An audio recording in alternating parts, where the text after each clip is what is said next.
right. So, today we're doing a deep dive on something that honestly, like everyone's going to deal with at some point. Yeah. Empty nest syndrome. Mm-hmm. And it's funny because I think a lot of times when we hear about it, it's like, oh, parents are sad. The kids are gone. Right. But I think we're going to find out there's way more to it than that.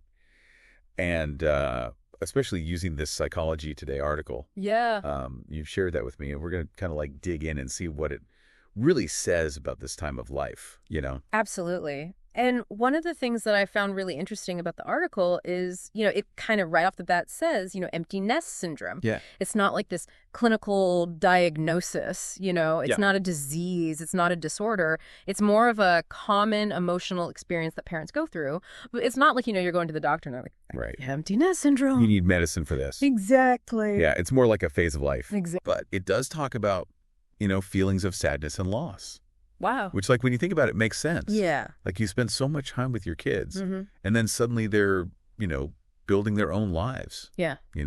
And it's interesting, too, because the article talks about how, the intensity of those feelings and those issues that come up often really relate back to how things were in the family. Okay. Like if there was a lot of conflict or detachment, even resentment in the relationships, between the parents and the kids. Yeah. Imagine when like the day-to-day routine isn't there anymore. Right. Like all the stuff you kind of like sweep under the rug. Exactly. It all comes to the surface. It all like gets magnified. Exactly. But, conversely, it talks about if you've got a family that has like really strong communication and healthy boundaries and that kind of thing, then the transition can actually be a lot smoother. So it's almost like, setting your kid up for success. Exactly. It's not so much a break. It's more of an evolution. Right. Of the relationship. But here's where it gets really interesting. Okay. Because, we always think about empty nest syndrome as this like... Oh, it's so sad. Devastating, Right.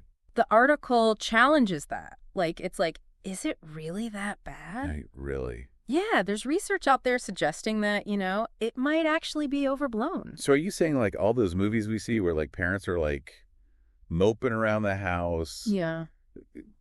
eating cereal for dinner, Exactly. wearing their bathrobes all day long. Yeah. That's not really accurate. Not necessarily. I mean, Right. obviously change is hard for everybody. Right. And it's an adjustment. Yeah.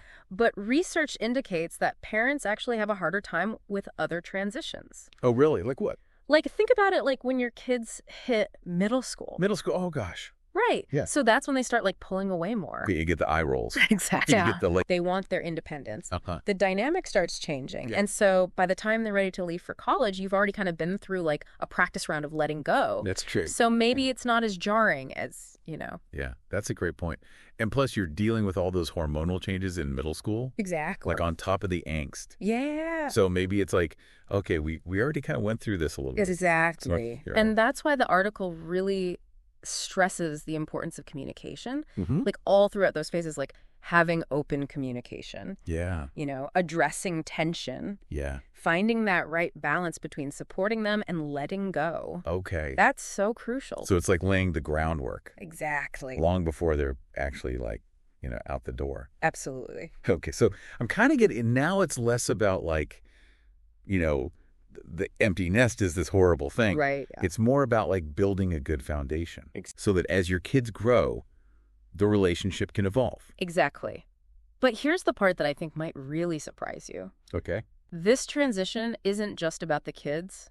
What do you mean? This can actually be a time for a lot of positive change. Oh, really? For the parents? For the parents, yes. Okay. So empty nest syndrome can be a catalyst for... You're going to have to tell me more about that. Yeah, we'll dive into that. There you go. But it's not all sad goodbyes and, quiet dinners for two. I mean, that does sound kind of nice, to be honest. It can be, but That's okay. there's a lot more to it than that. Okay. Think about that sense of relief we were talking Yeah. about earlier. Yeah. Like, for some parents, when they step back from those daily demands of raising children, that opens up a lot of time and mental space to rediscover themselves. It's like a personal renaissance. So like I can finally get back to those hobbies I've been putting off, Absolutely. Maybe finish that novel I started writing 10 years ago. Exactly. Like, reconnect with all those parts of yourself that, That have been on the back burner. Exactly. Way too long. It's really about, starting to ask yourself, well, who am I now Yeah. besides being a parent? That's a great question. Right? It's pretty empowering when you think about it. It is. It's not just about coping with the loss. Yeah. It's like you're given a blank canvas. Oh, wow. To paint this whole new chapter of your life. Okay, I love that. Yeah. I love that. It's like a new beginning. Exactly. All right, so this is way different than what I thought we were going to be talking about. Yeah, and it gets even better. Okay. Because, we're talking about rediscovering yourself. Uh-huh. But this new chapter can also include, a renewed focus on your relationship with your partner. Okay. Think about it. You've got more time for shared interests. Yeah. Maybe some deeper conversations, even, rekindling that spark. See, that's a much more appealing picture than oh, we're just sad and eating cereal. Exactly. So it's not about mourning what's gone. Right. It's about rediscovering yourself and your relationship. Okay. And this is where it gets really interesting. Okay, so you've totally changed my view on this whole empty nest thing. Good. But let's get practical here, because the article mentioned doing an exit interview with your kid before they leave the house. Right. Is that when you're leaving a job? That's a really good analogy. Yeah, it's basically having an open conversation with them before they move out. Encourage them to share what went well in the family, what could have been better, any concerns they have. So it's less about giving them a chore list. Right. And more about getting your feedback. Exactly. Honestly, though, I wonder how many families actually do that. I think you'd be surprised. Okay. A lot of families find it really valuable because it sets the stage for a healthier adult-to-adult relationship, Yeah. Once they're on their own. Yeah, that makes sense. It's a chance to clear the air before they, Before they fly away. Exactly. I can see how that would be helpful. Yeah. Especially if there's been some tension or communication hasn't always been the best. Mm-hmm.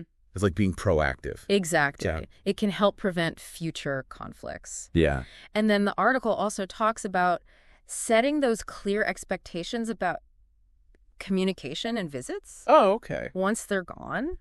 How often are you going to be in touch? Yeah, how often do I call? Exactly. Can I text every day? And then what are the boundaries around, coming home for extended periods of time? Oh, that's a good one. Yeah. Especially, with the holidays coming up. Right. We're recording this before the holidays, but, Yeah.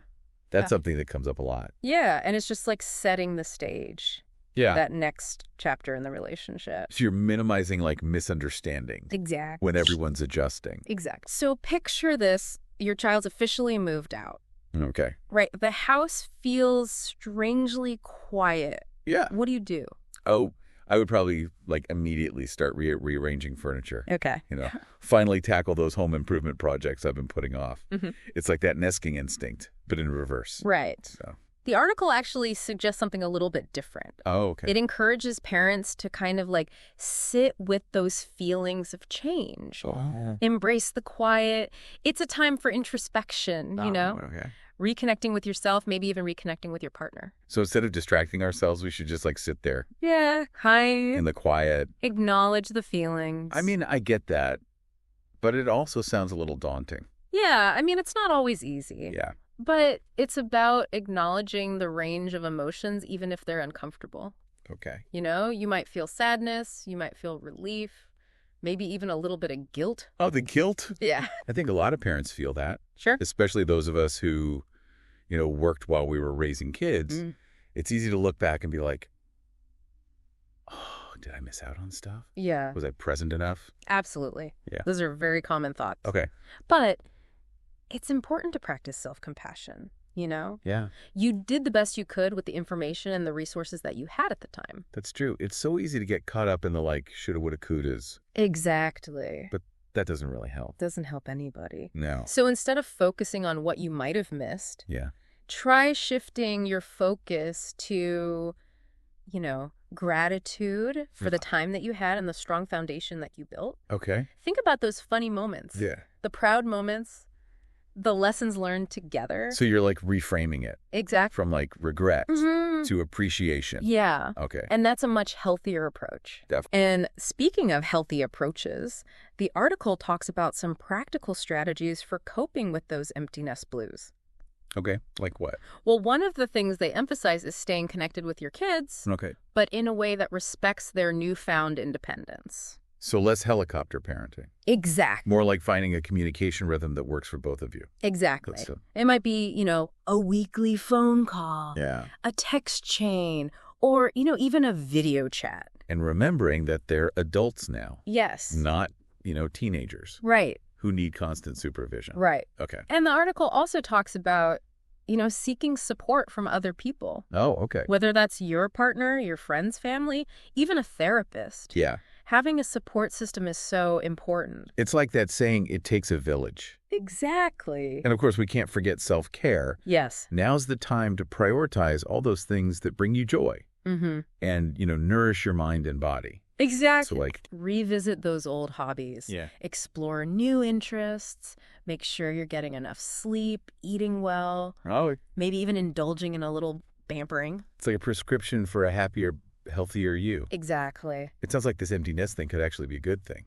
It can be. Like a permission slip to rediscover yourself. Mm-hmm. And create a life that's truly fulfilling. Exactly. But, realistically, yeah, it's not always sunshine and roses for everyone. Yeah, of course not. What about the people who are really struggling? You bring up a good point. Yeah. Because for some parents, this transition is really challenging. Yeah. And if those feelings of, sadness and loneliness or loss become persistent, yeah, and they start to interfere with their daily life, seeking professional help is so important. Yeah. It's not a sign of weakness to ask for help. It's actually a sign of strength. Okay. Therapy can give you the tools and the support. Yeah. You need to navigate this phase in a healthy way. So it's like having a guide. Exactly. To help you process all the emotions and develop some coping mechanisms. Exactly. So we've covered a lot of ground here in this section. You have. The importance of communication, self-compassion, and finding support. Yeah. But there's one more piece of this puzzle. Okay, what's that? It's finding a new purpose. Oh. In this next chapter. Okay. And that's where we'll pick up in part 3 of our deep dive. All right.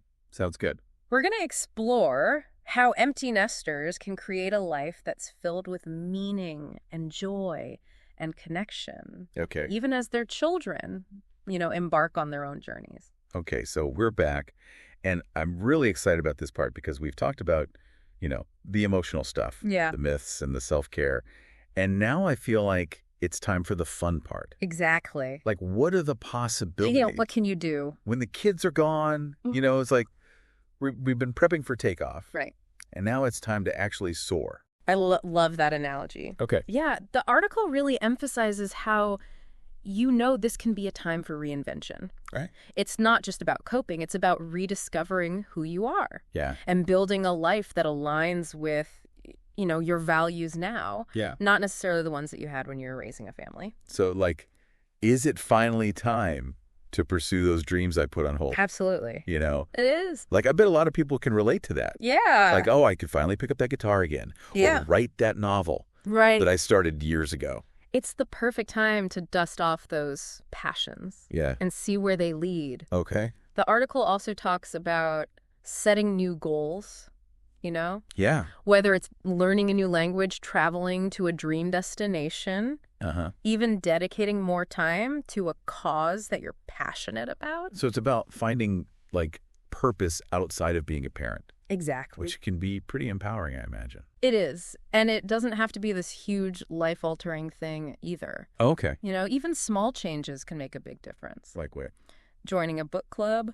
Okay. Volunteering at an animal shelter. Oh, yeah. That would be fun. Anything that brings you joy.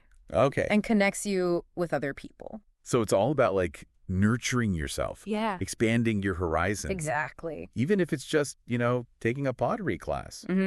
Why not? You never know. You might discover a hidden talent. Right. That's true. So it's like this whole world opens up. Yeah. And it's not just about individual growth. Okay. What about the relationship with your partner? Oh, yeah. Now that the kids are gone, we have more time to, Exactly. Reconnect. You can rekindle that spark. Yeah. Explore shared interests or just enjoy each other's company. Yeah. Without the constant demands of, raising children. It's like hitting the refresh button. It is.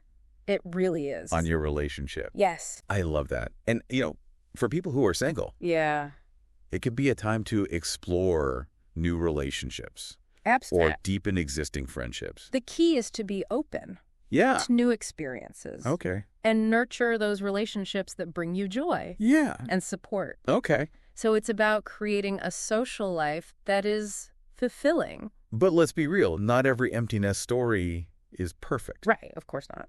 The article did mention adult children coming back home. Oh, yeah, the boomerang kids. Yeah, maybe it's financial reasons or temporary setback. Yeah. Or maybe they just miss home. Right. Which I get. But how do you handle that when you've already, settled into your new routine? It's a good question, and it's becoming more and more common. Yeah. You know those empty nest plans? Yeah. Kind of get thrown for a loop. So do you just stock the fridge with their favorite snacks? That's always a good start. And hope for the best. Well, a warm welcome is always nice. But I think it's more important to set those clear expectations and boundaries. Okay. What are the house rules? Yeah, what are the rules? What are the financial arrangements? Yeah. How long is the stay expected to last? So again, it goes back to that open communication Exactly. we talked about earlier. And remembering that your adult child is also going through a transition. That's true. Even if it's temporary. Yeah. They might be feeling a mix of uncertainty and frustration. Yeah. Maybe even a little bit homesick. So it's about finding that balance. Exactly. Between support and encouraging their independence. And you know what? You might actually enjoy having them back under your roof. Yeah. At least for a little while. There's definitely an opportunity there to bond and make new memories. Absolutely. But ultimately, the goal is to help them launch successfully back into the world. Right. Okay. It's about being a launch pad. Yeah. Not a permanent landing strip. I love that. Okay, well, I feel like we've really explored this whole empty nest syndrome thing. I think so. The challenges, the myths, the opportunities. Yeah. It's a time of transition. For sure. But also a time for reinvention and growth and really deepening those important connections. And if you kind of zoom out and look at the bigger picture, Yeah. It's interesting how this life stage mirrors the cyclical nature of relationships in general. What do you mean? Well, as you're letting go of your children, Yeah. you might also be caring for aging parents. That's true. Or welcoming grandchildren into the family. Yeah. So it's all part of that ebb and flow of life. That's a really beautiful way to put it. Mm-hmm. And just like the article said, it's not about clinging to the past. Right. It's about embracing the present and looking to the future. Absolutely. With, optimism and curiosity. Yeah, I love that. Oh. Well said. So as we wrap up this deep dive, I'd love to hear what resonated most with you. What are some of the insights that you'll carry into your own empty nest journey? Yeah. Whether it's just around the corner or still years away? That's a great question. I think for me, what really stood out is that empty nest syndrome isn't this sentence of sadness. Yeah. It's an invitation to rediscover yourself. Yeah. And create a life that has meaning and purpose and connection. That's beautiful. So it's about embracing change, nurturing your passions, and strengthening those bonds that matter most. And that's something to be excited about. Beautifully put. So as you reflect on your own experiences and expectations, we'll leave you with this final thought. Okay. If you could go back and give your pre-empty nest self one piece of advice, Yeah. what would it be? That's a great question for everyone to think about. Until next time, keep exploring, keep growing, and keep those nests warm no matter who's flying in or out.